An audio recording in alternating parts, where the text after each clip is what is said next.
The cast of season 2 very infamously said that they were the hardest partiers, that they were always off having adventures. How did the season 3 cast stack up to that? Did we have any of those stories? I think we probably had better adventures than you did. All right, can we share one? What's the most memorable? Oh my God, there were so many. There was a lot of fun. There was a lot of fun. There was always a good boat trip happening. And everyone would be like, I'm going out. Who wants to snorkel? Yeah. And like a lot of that. Always karaoke.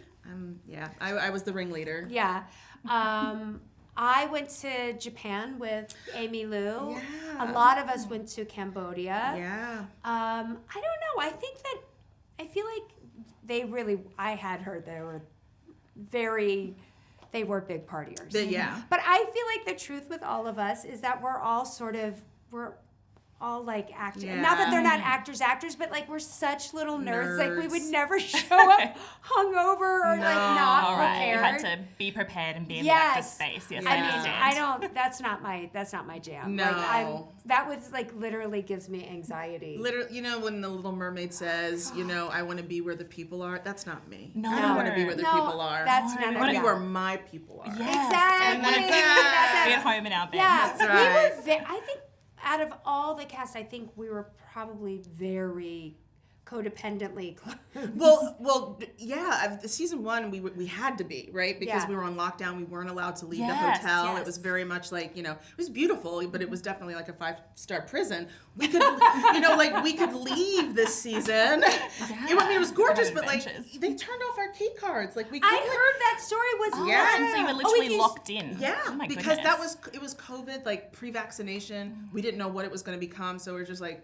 Also, you couldn't if you got out, if you left, you couldn't get back in. Your card stopped working. Okay. So they knew if you were being a sneaky sneak. So now this time around, we could go wherever we want, but we chose each other. Yeah, we chose each other. I love that. Yeah. And speaking of that correlation from season 1, obviously we're seeing your character come back and complete her arc, which fans are so excited about because we all felt very protective of her. Do you know that from she season completed 1. her arc? Do you know something that Maybe Well, she no, doesn't. I'm just seeing you come back now and seeing the relationship with your son and I mean, if you'd like to tell me how the show ends, I'll listen to that. But I'm seeing this second part of her story. What was that like to come back and see this character again? She's still trying to build a business and she's raising her son and she's at almost at a crossroads at her life of where she's going to go next. I mean, it's tantamount to sort of like you go in your closet and there's an outfit that you had on before and you loved it and you get to put it on again, And I was just so excited to be able to continue that story and having the world see that Tanya didn't break her.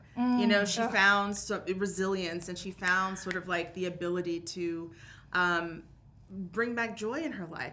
She chose to take herself on this solo trip to Thailand, at the beginning solo trip until her son joins her. And as someone who travels solo in real life, it's a really scary thing to do if you haven't done before and you're really kind of, you're being asked to sort of, show up for yourself in ways that you don't, you hadn't before. And so it's really wonderful to see her in this new light. And, sometimes, I hear people saying, oh, she's a different person, this season. I'm like, all of that existed before, but she never let it out. So it's just nice to see her be able to open herself in this way. Also, she's a different person because of what happened. Correct. Yes, because so she's trauma like, changes you. Yeah, it's so traumatic. So you are seeing a woman changed from what, and allowing herself Tanya to did her dirty. He did her so dirty. I think we can all agree on that. think you take those bad things that happen in life and you can decide to move differently. And I think that's how it changed her. I think who she is was there, but she's made the decision to allow other people to see it and give zero F's about, And then we what see people her be think. confronted with her past, with meeting up with Greg and having to sort of, and the fear that she has. Yeah, we're not loving him. Yeah. Are we gonna, I know you can't give away too much, but are we going to get some sort of satisfactory resolution as an audience to Who that knows? storyline? Or I can't speak to other people's satisfaction. You know what I mean? Good And answer. I can't do that. That's a very do big that. Done this thing. before. I'm just like, no. We can't tell We you. can't tell you. But I do think that the finale will not disappoint. I remember reading it and I had to remind myself to breathe while I was reading it because I was just the tension page after page. It's beautifully executed. Yeah, it is. I love that. And Leslie, with your character, I mean, there's so many crazy plots going on in this season. We've got some murder and intrigue and love stories and some light incest between the characters.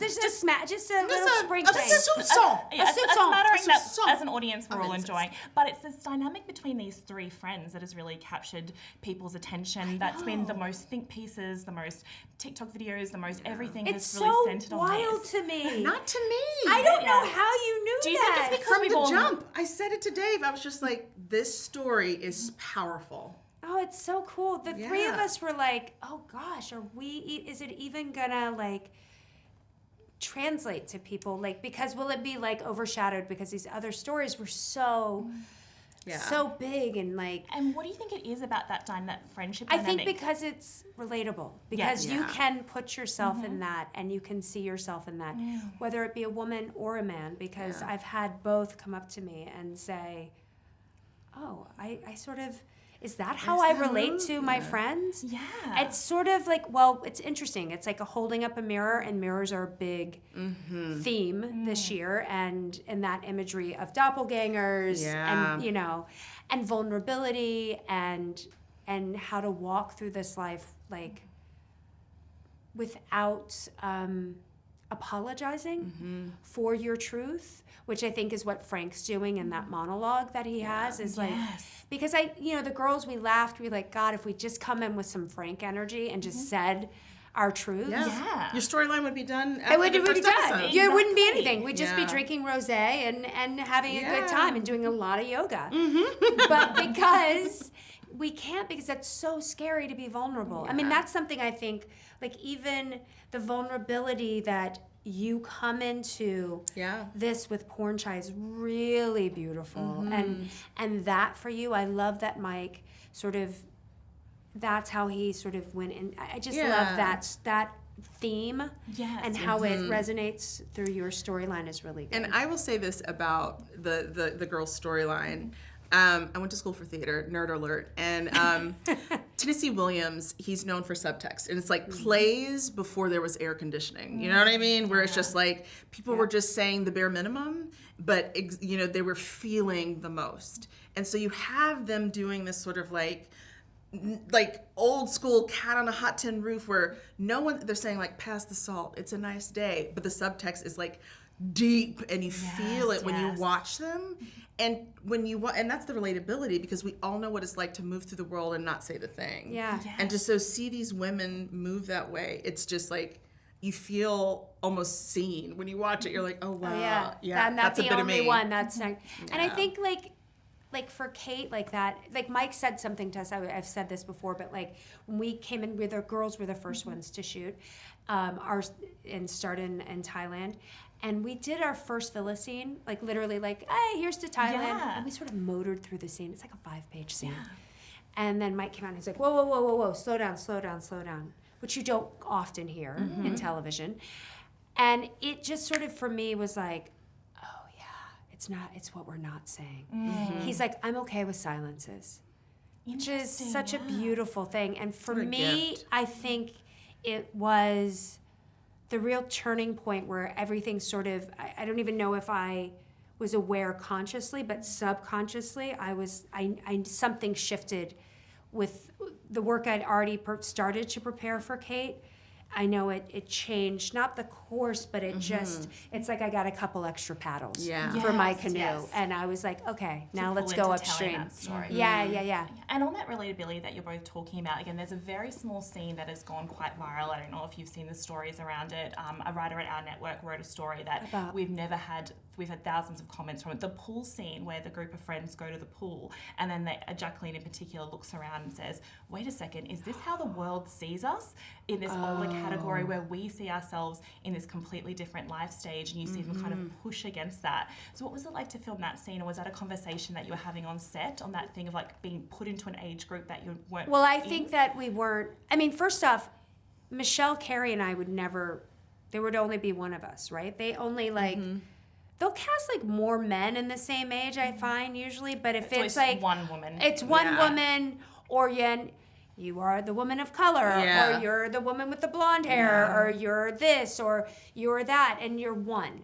So to be able to go work with two women that I really admire, and I would never get to have this, I'd never be in the same playing field with them, was really exciting. So also, Mike writes great women who aren't 22 years old. Yeah. He writes all their great women who are 20 in their 20s on the show. It's a whole spectrum of characters. But there's but there are a lot of women who would be by Hollywood standards older. Yeah. And Mike just writes for us, and it's And that scene in particular, it's like to see the three of them juxtaposed with like older women, and it's kind of the intersection of like how they're being perceived and how they perceive themselves. And the tension of that of like, is this us? And then bucking it and being like, we gotta go. We gotta go. Yeah. But also too, I mean, I sometimes do that. I mean, I look in the mirror. I mean, that's the weirdest thing with aging. Like in my head, I still think I'm an ingenue, and I'm like, no, girl, you ain't an ingenue. I mean, well, we all do that thing. We all do it. But I also don't want to believe the number that's assigned to me, because I think that means you can't do things, or you have to have a particular or there's holiday or something. something. I remember my mom said something to me, like she's like, well, I'm in the twilight of my years. And I was like, Mom, you're 65. That's not... You have a lot of life left. Yeah, but I think the power of believing that is It's like, dangerous, how old would you be if you didn't know how old you were? Yes. And I think our minds are really powerful, so I try not to think about that. So I kind of love Jacqueline like lifting up and being like, where the are we? And she's like, let's go. And then there's something like, I know Jacqueline can be a tricky friend sometimes. Yeah. Like maybe you don't want your men around her. Yeah. But she has a good time. And she does have want her on a holiday almost. she's like, let's do it. We're not dead. Let's go. And so there's some part of, I think all the women, like all of us have like things that are assets and things that are maybe their Achilles heel that they can work on. And every kind of friendship group, each person has their own sort of superpower. Yeah. And Jacqueline's is like, let's go. And yours is just like, galvanizer. we're not going to wake up. You know, we have I'll hold your hair. You're holding my hair. She's Yes. cute. Yeah. I love that. It's Yeah. cool. She's not going to let you make that bad of a decision. That's like, right. I'm surprised she didn't go like, if she could have, she would have probably knocked on and like stopped that making from She happening. would have been like, I'm going to sleep right here. Hi guys, Valentine. You ready to leave? I made a choice because I wasn't supposed to, but I was like, Kate does not like Valentin.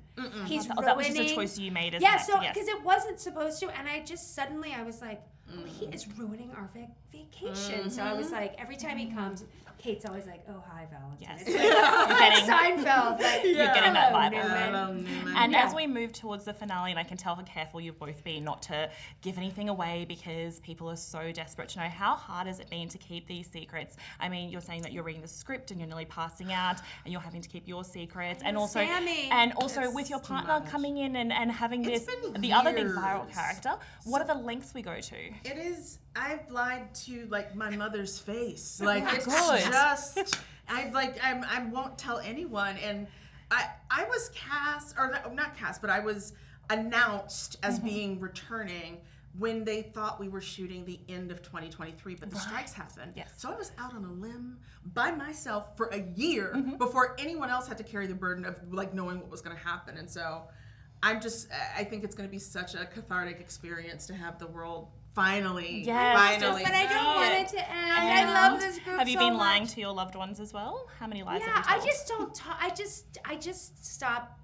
I just look down. Yeah, I that's just a good way to look do down it. and I look like, around. I'm like, yeah. Yes. Sure. Yeah. Also, too, was there something that happened? Am I making this up? That once we all sort of read the scenes, that then they sent out like fake sides. Oh, yeah. You would have to. Like Yeah. there's fake To stories. see if there were any rats on set, they put that's out how dummy pages to see with who- different endings, and just to make sure. Oh. In case we could catch someone sharing Yeah. secrets, I understand. So Well, you shut your mouth. Yeah. Because they really will set you up. Yeah. Oh my God, I love to hear that. Well, we can't wait to see the finale, and also just this season has been so incredible, and you're both so Do you like the incredible in music? it. I actually did. Me too! I thought each We love season it. should have its own tone, It its own should. song. Thank so no, I you. did love that. So I'm glad we got to add I that think in it's there. really good. I feel like people are now catching on. Like, I think Cristobal was like, don't worry, it's Just- going to make sense. Yeah. Yes, no, I loved it. And again, thank you both so much for your time. you It's so so cool much. show. Thank you. Thanks. Thank you so much. Could talk to you both Thank forever, but you. I'm going to go. Likewise. Enjoy the rest.